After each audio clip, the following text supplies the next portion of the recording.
भारत माता की, भारत माता की, भारत माता की। गुढीपाडव्याच्या आणि नवीन वर्षाच्या आपल्या सर्वांना अतिशय मनपूर्वक शुभेच्छा।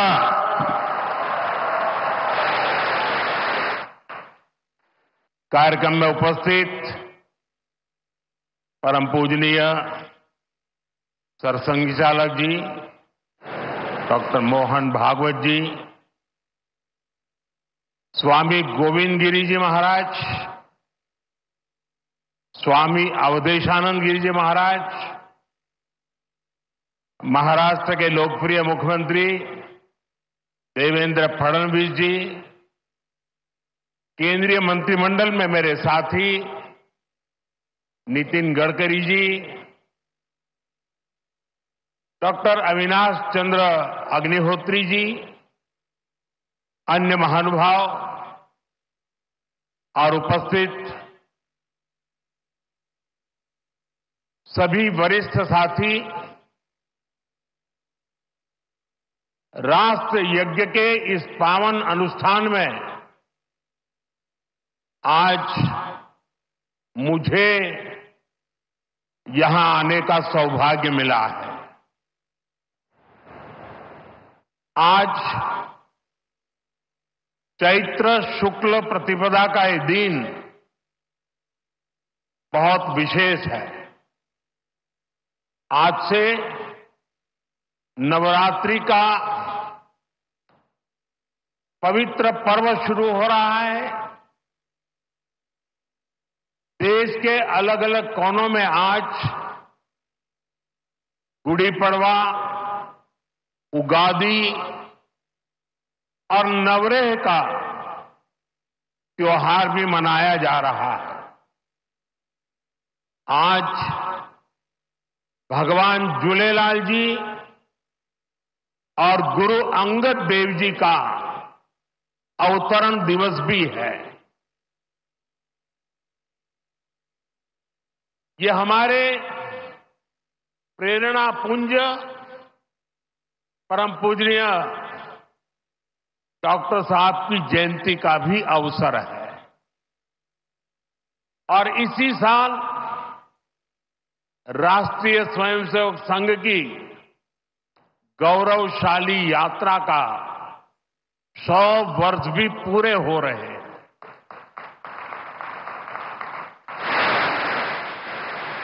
आज इस अवसर पर मुझे स्मृति मंदिर जाकर पूज्य डॉक्टर साहब और पूज्य गुरुजी को श्रद्धांजलि अर्पित करने का सौभाग्य मिला।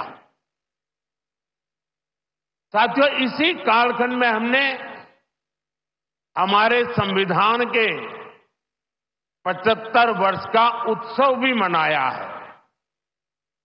अगले ही महीने संविधान निर्माता बाबा साहब आंबेडकर जी की जयंती भी है।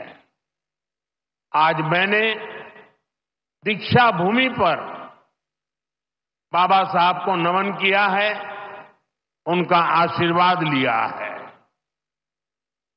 मैं इन विभूतियों को नमन करते हुए देशवासियों को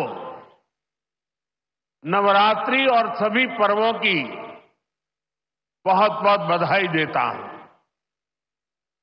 साथियों,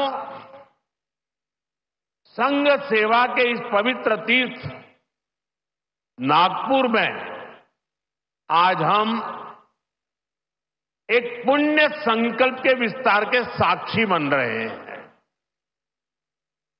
अभी हमने माधव नेत्रालय के कुल गीत में सुना, अध्यात्म ज्ञान गौरव गुरुता का ये अद्भुत विद्यालय, मानवता रत यह सेवा मंदिर, कण कण में देवालय। माधव नेत्रालय एक ऐसा संस्थान है जो अनेक दशकों से पूज्य गुरु जी के आदर्शों पर लाखों लोगों की सेवा कर रहा है। लोगों के जीवन में रोशनी लौटी है। आज उसके नए परिसर का शिलान्यास हुआ है।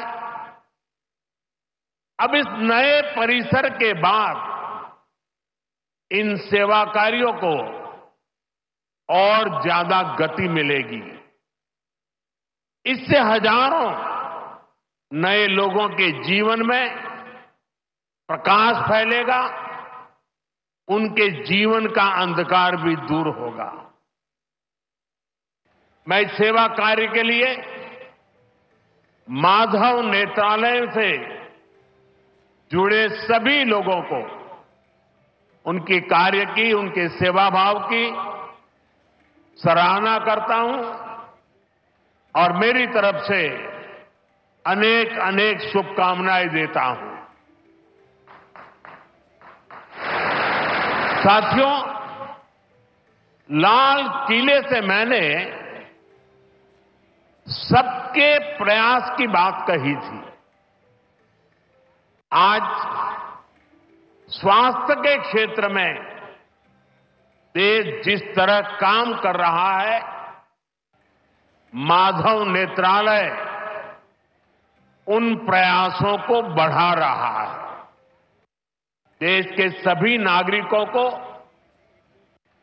बेहतर स्वास्थ्य सुविधाएं मिले, यह हमारी प्राथमिकता है। देश में गरीब से गरीब को भी अच्छे से अच्छा इलाज मिले। कोई भी देशवासी जीवन जीने की गरिमा से वंचित न रहे।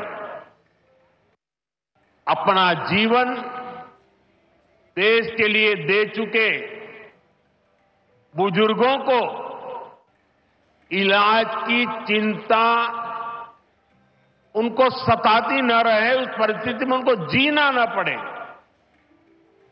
और ये सरकार की नीति है। और इसलिए आयुष्मान भारत के कारण आज करोड़ों लोगों को मुफ्त इलाज की सुविधा मिल रही है। हजारों जन औषधि केंद्र देश के गरीबों को,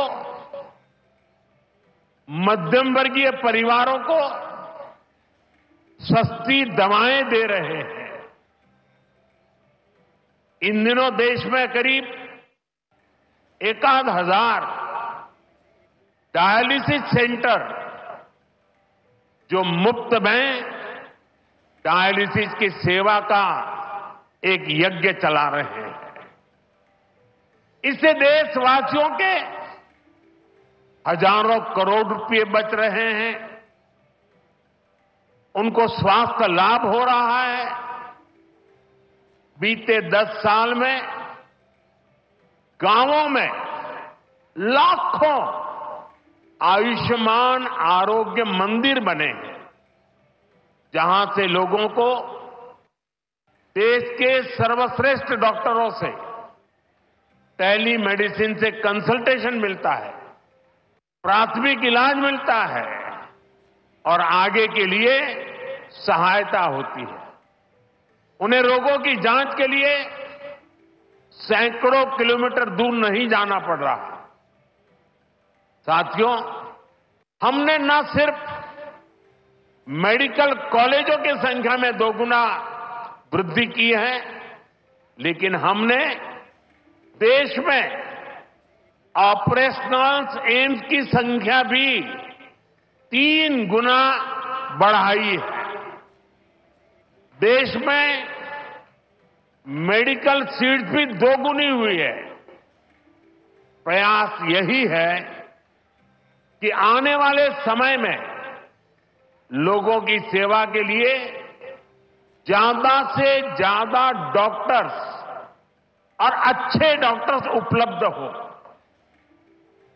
एक बहुत बड़ा साहसिक निर्णय हमने किया। आजादी के बाद पहली बार हुआ।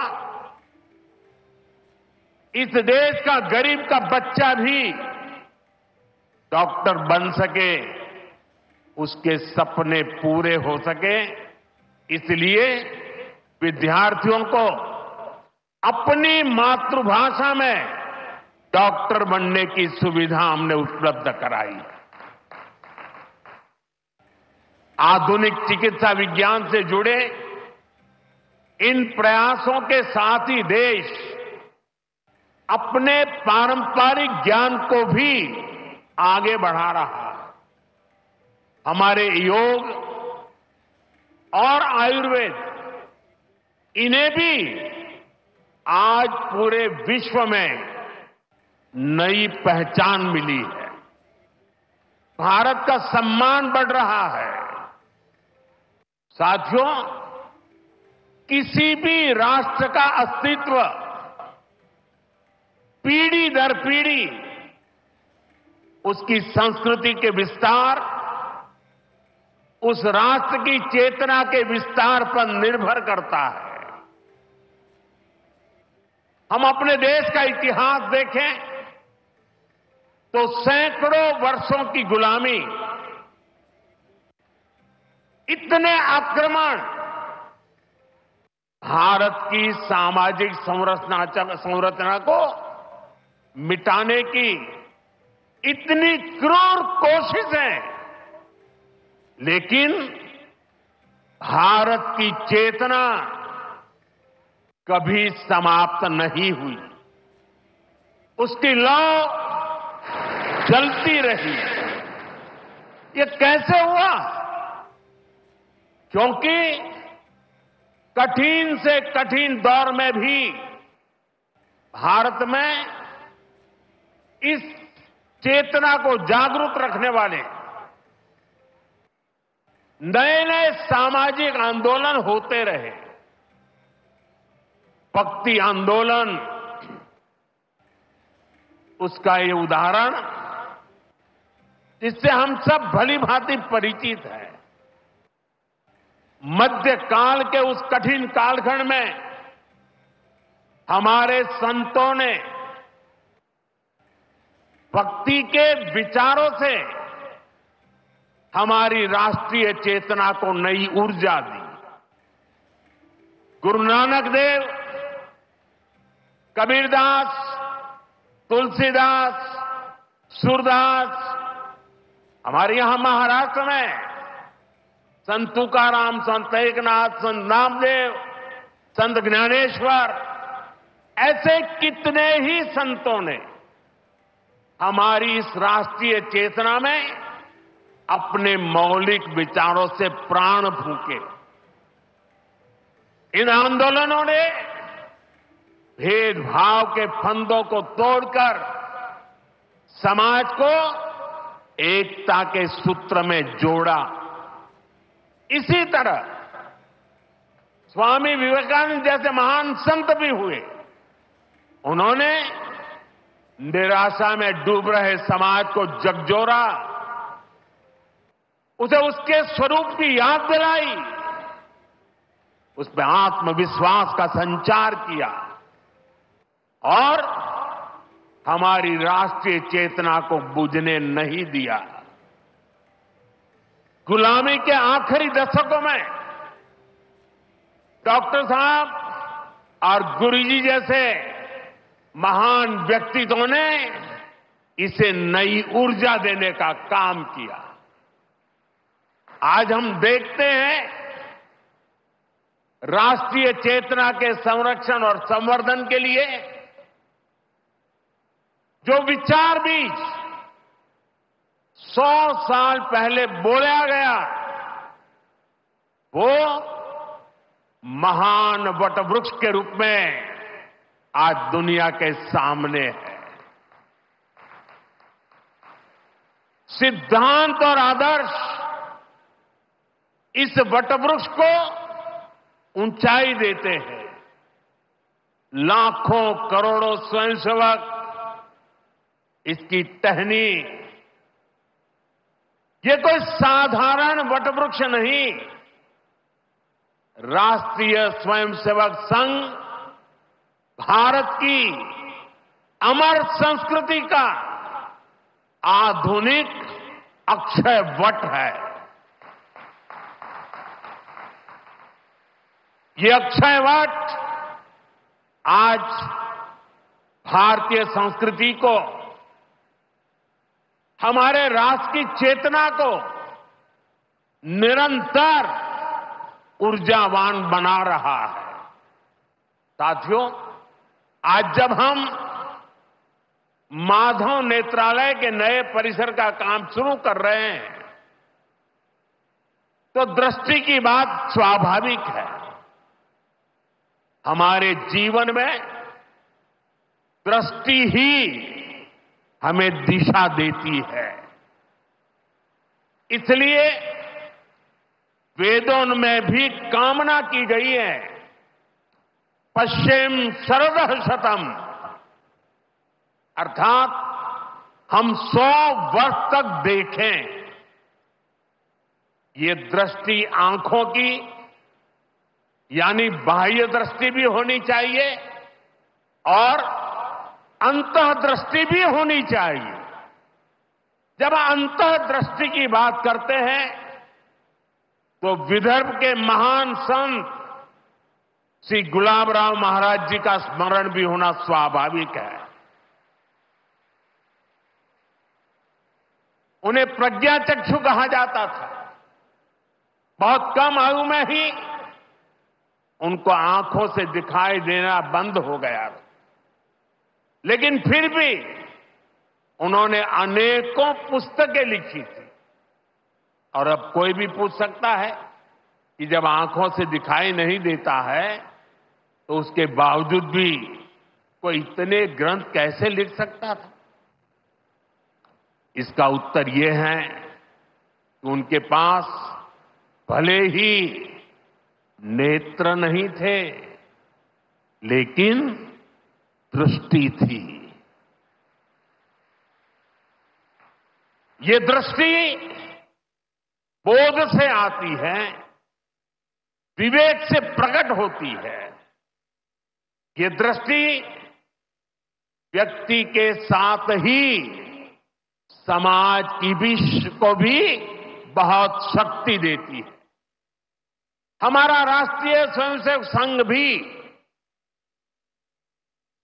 एक ऐसा संस्कार यज्ञ है जो अंतःदृष्टि और बाह्य दृष्टि दोनों के लिए काम कर रहा है। बाह्य दृष्टि के रूप में हम माधव नेत्रालय को देखते हैं और अंतर्दृष्टि ने संघ को सेवा का पर्याय बना दिया है।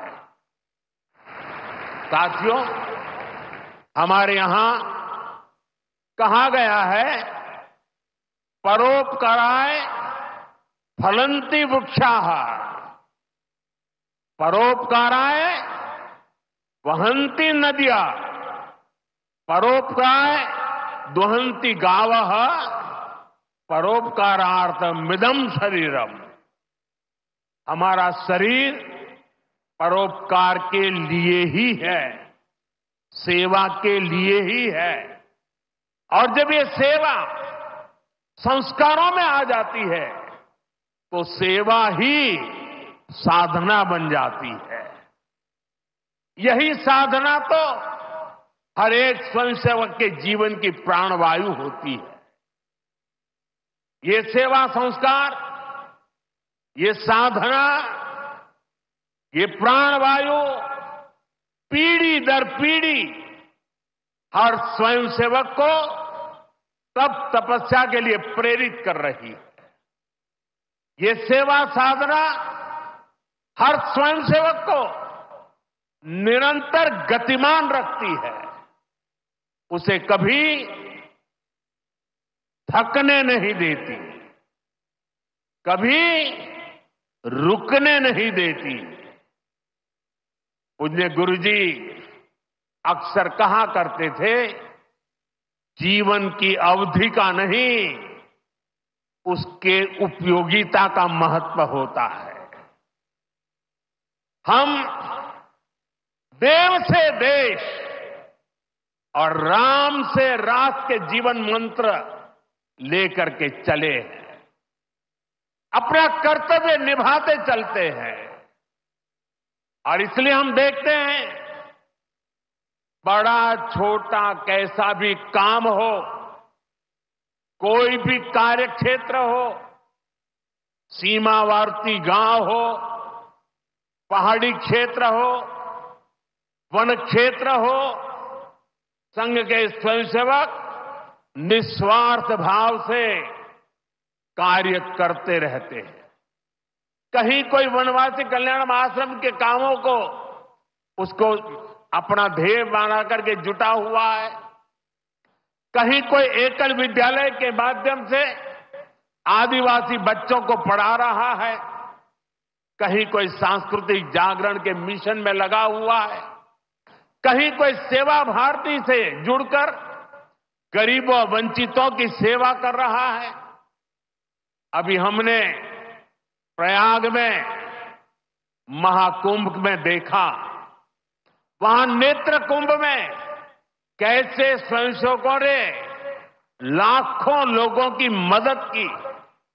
यानी जहां सेवा कार्य वहां स्वयंसेवक। कहीं कोई आपदा आ जाए, बाढ़ की तबाही हो या भूकंप की विभीषिका हो, स्वयंसेवक एक अनुशासित सिपाही की तरह तुरंत मौके पर पहुंचते हैं। कोई अपनी परेशानी नहीं देखता, अपनी पीड़ा नहीं देखता, बस सेवा भावना से हम काम में जुट जाते हैं। हमारे तो हृदय में बसा है, सेवा है अग्निकुंड समीधा सम हम चले, देह महासागर में सरित रूप हम मिले। साथियों, एक बार एक इंटरव्यू में परमपूज्य गुरुजी से पूछा गया कि वो संघ को सर्वव्यापी क्यों कहते हैं।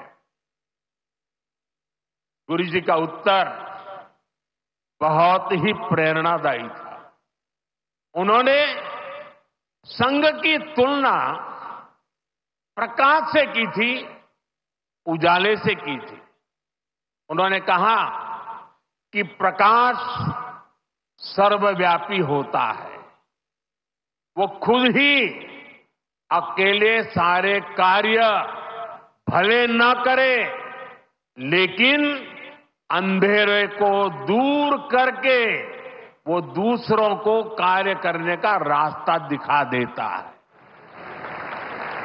गुरुजी की ये सीख हमारे लिए जीवन मंत्र है। हमें प्रकाश बनकर अंधेरा दूर करना है, बाधाएं मिटानी है, रास्ता बनाना है। उस भाव को हम जीवन भर सुनते रहें। हर कोई कम अधिक मात्रा में जीने का प्रयास करता रहा, मैं नहीं, तुम, अहम नहीं, वयम, इदम राष्ट्राय, इदम न मम। साथियों, जब प्रयासों के दौरान जब मैं नहीं, हम का ध्यान होता है, जब राष्ट्र प्रथम की भावना सर्वोपरि होती है, जब नीतियों में, निर्णयों में देश के लोगों का हित ही सबसे बड़ा होता है, तो सर्वत्र उसका प्रभाव भी और प्रकाश भी नजर आता है। विकसित भारत के लिए सबसे जरूरी है कि हम उन बेड़ियों को तोड़ें जिनमें देश उलझा हुआ था। आज हम देख रहे हैं भारत कैसे गुलामी की मानसिकता को छोड़कर आगे बढ़ रहा है। गुलामी की निशानियों को जिस हीन भावना में 70 वर्षों से डोया जा रहा था, उनकी जगह अब राष्ट्रीय गौरव के नए अध्याय लिखे जा रहे हैं। वो अंग्रेजी कानून जिन्हें भारत के लोगों को नीचा दिखाने के लिए बनाया गया था, देश ने उन्हें बदल दिया है। गुलामी की सोच से बनी दंड संहिता की जगह अब भारतीय न्याय संहिता लागू हुई है।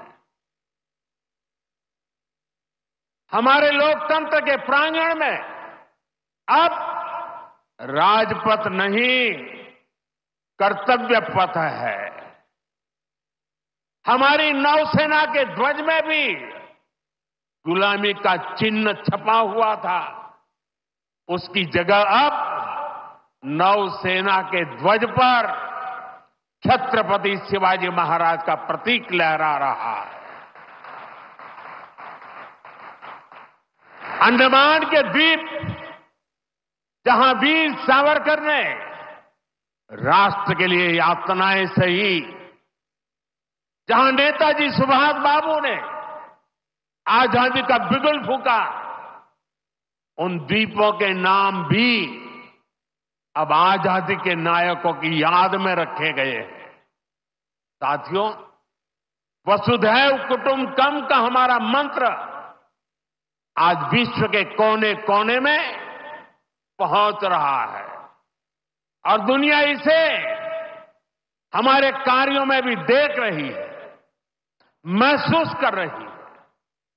जब कोविड जैसी महामारी आती है तो भारत विश्व को परिवार मानकर वैक्सीन उपलब्ध करवाता है। दुनिया में कहीं भी प्राकृतिक आपदा हो, भारत पूरे मनोयोग से सेवा के लिए खड़ा होता है। अभी आपने कल ही देखा है, म्यांमार में इतना बड़ा भूकंप आया है। भारत ऑपरेशन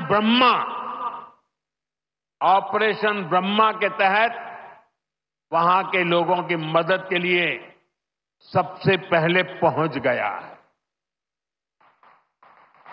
जब तुर्की में भूकंप आया, जब नेपाल में भूकंप आया, जब मालदीव्स में पानी का संकट आया, भारत ने मदद करने में घड़ी भर की भी देर नहीं की।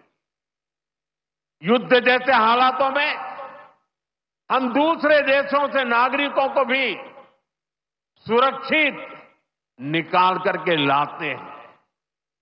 दुनिया देख रही है, भारत आज जब प्रगति कर रहा है तो पूरे ग्लोबल साउथ की आवाज भी बन रहा है। विश्व बंधु की ये भावना हमारे ही संस्कारों का विस्तार है। साथियों, आज भारत की सबसे बड़ी पूंजी हमारा युवा है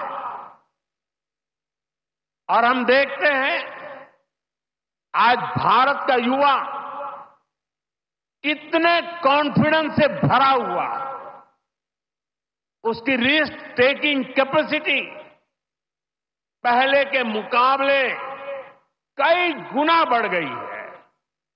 वो नए नए इनोवेशन कर रहा है, स्टार्टअप्स की दुनिया में अपना परचम लहरा रहा है और सबसे बड़ी बात, आज के भारत का युवा अपनी विरासत पर गर्व करते हुए अपनी संस्कृति पर गर्व करते हुए चल रहा है। अभी हमने प्रयागराज महाकुंभ में देखा, आज की युवा पीढ़ी लाखों करोड़ों की संख्या में महाकुंभ में पहुंची और इस सनातन परंपरा से जुड़कर गौरव से भर उठी। आज भारत का युवा देश की जरूरतों को ध्यान में रखते हुए काम कर रहा है। भारत के युवाओं ने मेक इन इंडिया को सफल बनाया है। भारत का युवा लोकल के लिए वोकल हुआ है, एक जज्बा बना है। हमें देश के लिए जीना है, देश के लिए कुछ करना है। खेल के मैदान से लेकर अंतरिक्ष की ऊंचाई तक राष्ट्र निर्माण की भावना से ओतप्रोत हमारे युवा आगे बढ़ रहे हैं, आगे चलते ही जा रहे हैं। यही युवा 2047 के जब आजादी के 100 साल होंगे,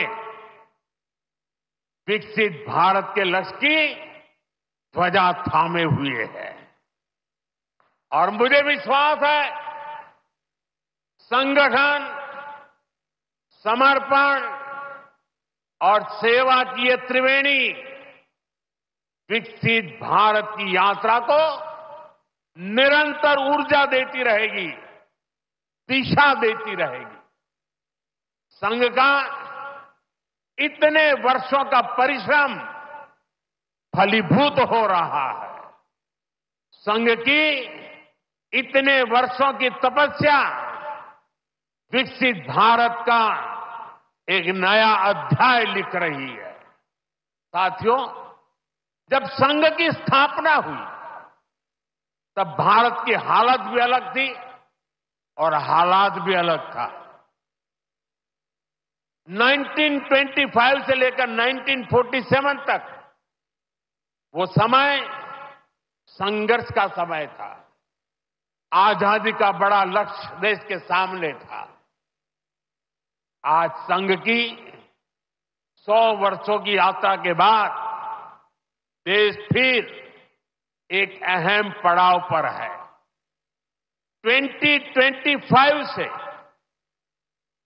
2047 तक ये महत्वपूर्ण कालखंड, इस कालखंड में एक बार फिर बड़े लक्ष्य हमारे सामने। कभी पूज्य गुरुजी ने एक पत्र में लिखा था, मैं अपने भव्य राष्ट्र प्रसाद की नींव में एक छोटा सा पत्थर बनकर रहना चाहता हूं। हमें सेवा के अपने संकल्प को हमेशा प्रज्वलित रखना है। हमें अपने परिश्रम को बनाए रखना है। हमें विकसित भारत के स्वप्न को साकार करना है। और जैसा मैंने अयोध्या में प्रभु श्री राम के मंदिर के नवनिर्माण पर कहा था, हमें अगले 1000 वर्षों के सशक्त भारत की नींव भी रखनी है। मुझे विश्वास है, पूज्य डॉक्टर साहब, पूज्य गुरुजी जैसी विभूतियों का मार्गदर्शन हमें निरंतर सामर्थ्य देगा। हम विकसित भारत के संकल्प को पूरा करेंगे। हम अपनी पीढ़ियों के बलिदान को सार्थक करके रहेंगे। इसी संकल्प के साथ आप सभी को एक बार फिर इस मंगलमय नववर्ष की अनेक अनेक शुभकामनाएं। बहुत बहुत धन्यवाद।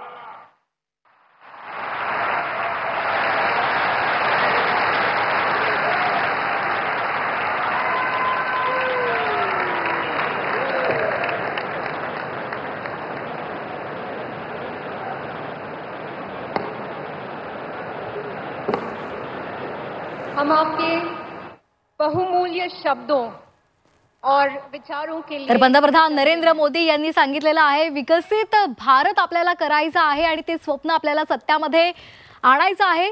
भारत हा प्रगतीपथावर आहे असं सुद्धा त्यांनी म्हटलेलं आहे. त्याचबरोबर राष्ट्रीय स्वयंसेवक संघाकडून जे कार्य होतंय त्या संदर्भात सुद्धा त्यांनी गौरवोद्गार काढलेले आहेत. संघटन, समर्पण आणि सेवा हेच ब्रीद असल्याचं पंतप्रधान नरेंद्र मोदी यांनी म्हटलेलं आहे. पंतप्रधान नरेंद्र मोदी यांनी आता माधव नेत्रालयाचा भूमिपूजनाच्या सोहळ्यामध्ये हजेरी लावलेली आहे. त्यांच्या हस्ते या भूमिपूजनाचं उद्घाटन झालेलं आहे आणि यामध्ये त्यांनी हे म्हटलेलं आहे विकसित भारताचं स्वप्न आपल्याला साकार करायचं आहे.